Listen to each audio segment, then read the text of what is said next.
खतौनी के रिकॉर्ड से ये पता चलता है कि इन प्लॉट्स को मोहन यादव की पत्नी सीमा, बहू यानी बेटे वैभव की पत्नी शालिनी यादव, भाइयों नंदलाल और नारायण यादव, नारायण की पत्नी रेखा, उनके बेटे अभय यादव और चचेरे भाइयों गोविंद और नीलेश यादव ने खरीदा है। ऐसा उन्होंने या तो अपने नाम पर या अपनी उन 4 रियल एस्टेट कंपनियों के जरिए किया है जिन्हें परिवार के सदस्य चला रहे। This is regarding the land scam allegations against Madhya Pradesh Chief Minister Mohan Yadav. Now Madhya Pradesh Chief Minister's office has rubbished the shady land deal charge. Chief Minister's office has said that no land was bought after becoming Chief Minister. Yadav's wife did not buy any land either.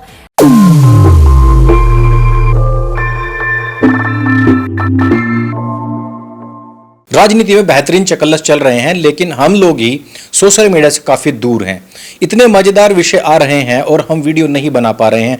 मुझे इस बात के लिए बहुत कष्ट हो रहा है, लेकिन आज का वीडियो मैं समय लगाकर बना रहा हूं। ऐसे ऐसे बयान सामने आ रहे हैं जिनको सुन करके, देख करके सच में हृदय गदगद हो गया है। पीडीए से प्यार हो तो ऐसा, जैसा अखिलेश यादव का है।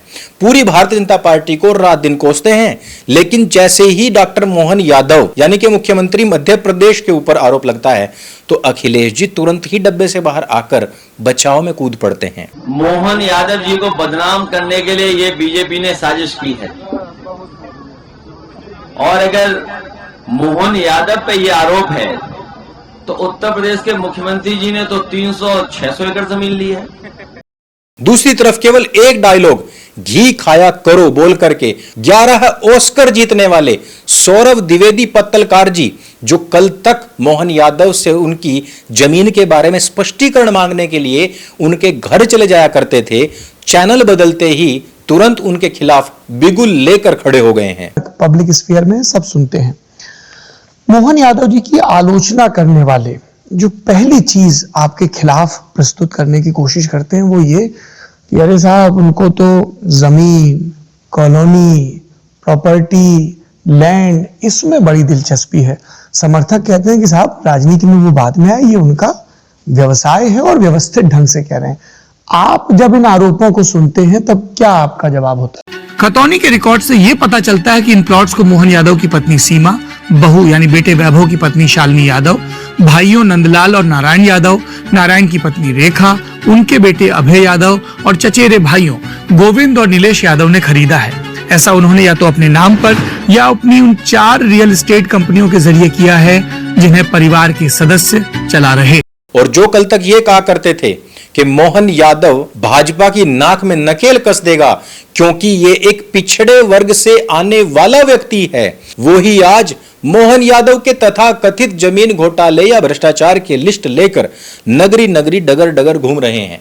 ये भ्रष्टाचार है अथवा नहीं, इनकी सच्चाई क्या है, इसके पीछे थोड़ा सा झांक करके देखते हैं कि वास्तव में कहीं पर घोटाले हुए भी हैं अथवा नहीं, या फिर जिनकी नजर गद्दी पर थी, या वो लोग जो पत्तलकारिता में भी फेल हो गए, फिर वेब सीरीज और फिल्मों में भी फेल हो गए, वो वापस से चमकने का कोई षड्यंत्र बना रहे हैं। तो आइए सबसे पहले क्यों ना नजर डाल ली जाए मोहन यादव के हलफनामे पर। चुनाव जब होते हैं, कोई विधायक या सांसदी का जब चुनाव लड़ता है या फिर राज्यसभा और एमएलसी का भी चुनाव लड़ता है तो उसको अपनी पूरी की पूरी संपत्ति का ब्यौरा देना पड़ता है। यह ब्यौरा ही बताता है कि आपके पास में कितनी चल और कितनी अचल संपत्ति है। अगर इस संपत्ति के ब्यौरे को देखा जाए तो डॉक्टर मोहन यादव आज से ही नहीं बल्कि दशकों पहले से ही करोड़पति थे। वो काफी लंबे समय से इसी बिजनेस में है।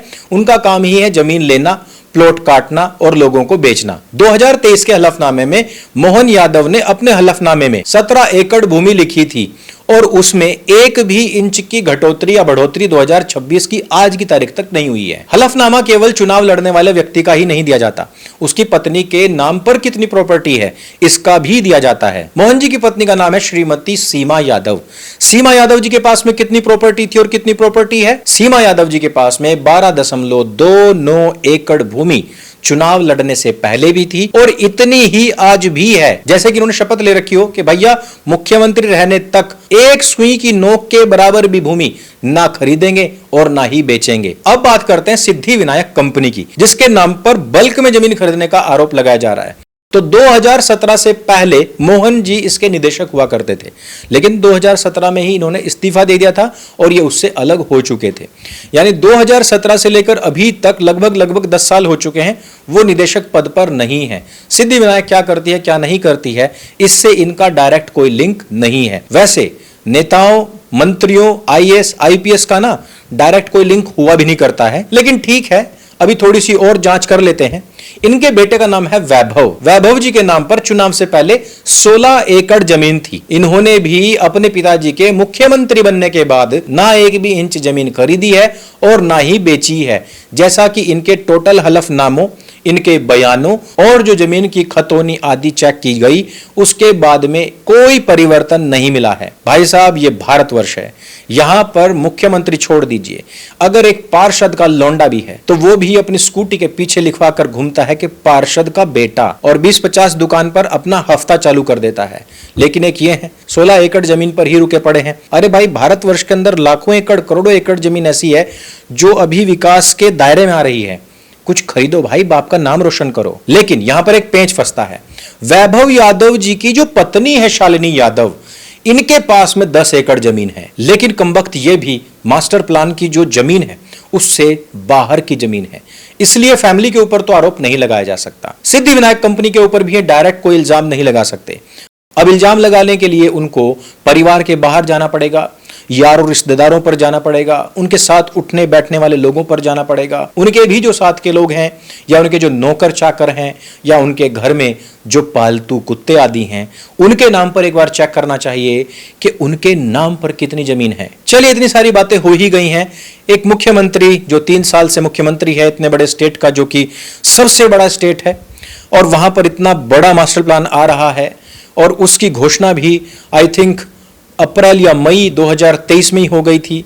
ऐसा मुख्यमंत्री कैसा मुख्यमंत्री है कि जो नवंबर-दिसंबर 2023 में मुख्यमंत्री बनता है और उसके बाद भी 1 इंच भी जमीन नहीं खरीद पाता है। ऐसे मुख्यमंत्रियों के ऊपर रवीश कुमार जी को लानत भेजनी चाहिए और जांच तो अवश्य बैठनी चाहिए कि मोहन यादव जी के जो दूर के रिश्तेदार हैं, उनके पड़ोसी का जो नौकर है और उसका जो एक पालतू कुत्ता है उसके नाम पर कितनी प्रॉपर्टी है, इस पर जांच अवश्य बैठनी चाहिए। मैं इसकी डिमांड करता हूं।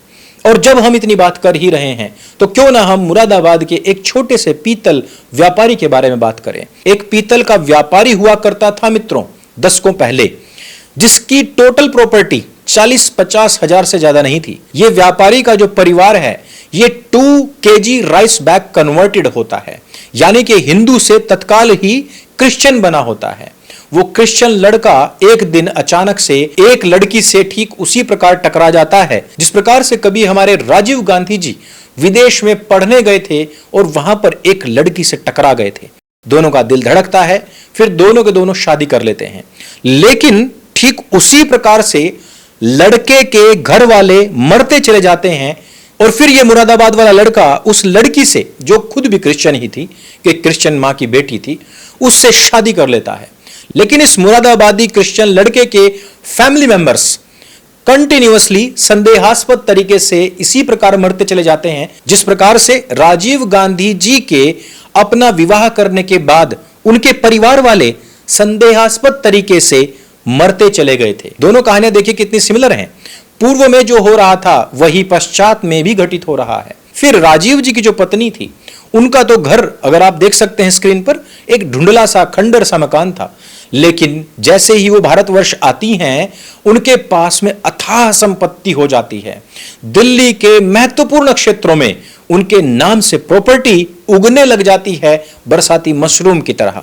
ठीक इसी प्रकार से ये जो 40-50 हजार की प्रॉपर्टी वाला मुरादाबादी पीतल का व्यापारी होता है, गुरुग्राम क्षेत्र में इसकी हजारों करोड़ की प्रॉपर्टी जैसे बारिश के बाद में मशरूम उग जाती है वैसे पैदा होने लग जाती है। पी चिदंबरम जैसे लोग करोड़ों की गोभियां 1-2 गमलों में उगा लेते हैं। कनी मोजी से लेकर के ए राजा तक हजारों करोड़ रुपए रात को सपना देखते हैं और सुबह ही देखा क्यों सपना सच है, उनका घर नोटों से भरा हुआ मिलता है। यानी कि लाखों करोड़ रुपयों की वर्षा केवल 2-4 घरों में ही भगवान जी करते हैं और वो रातों रात अमीर हो जाते हैं। इन विषयों के ऊपर कभी चर्चा नहीं हो पाती क्योंकि इसके पीछे कोई घोटाला नहीं था, इसके पीछे कोई भ्रष्टाचार नहीं था, यह केवल असीम अनुकंपा थी हालेलुया की। जब इन्होंने खड़े होकर के हालेलुया किया तो इनके घर का छप्पर फट गया, ऊपर से नोटों और अशर्फियों की बारिश होने लग गई, और जब वो बारिश हुई तो सोने के मशरूम धरती में से उगने लग गए और ये लोग अरबपति खरबपति बन गए। पैसे की लालसा, पावर की लालसा किस प्रकार से लोगों की जबान बदल देती है, उनको गिरगिट बना देती है, यह सब चीजें पॉलिटिक्स के अलावा हमें कहीं पर भी देखने को नहीं मिलती हैं। पॉलिटिक्स में कोई भी दूध का धुला हुआ नहीं है, यहां पर सबके दामन कीचड़ से सने हुए हैं, चाहे वो नेता हो, चाहे फिर वो नौकरशाह हो, जिनको अचानक से पता लग जाता है कि कहां से सड़क गुजरने वाली है और कहां पर हमें सैकड़ों एकड़ भूमि खरीदनी है। मेरा छोटा सा दिमाग तो इस विषय में बस इतना ही कहता है। आप लोग तो सोशल मीडिया पर रात दिन पड़े रहते हैं, आप लोगों का इस विषय में क्या कहना है हमें नीचे कमेंट करके अवश्य बताइएगा, ताकि हमारा भी थोड़ा सा बुद्धि वर्धन हो सके। मेरे संग बोले सत्य सनातन वैदिक धर्म की जय। जय हिंद, वंदे मातरम।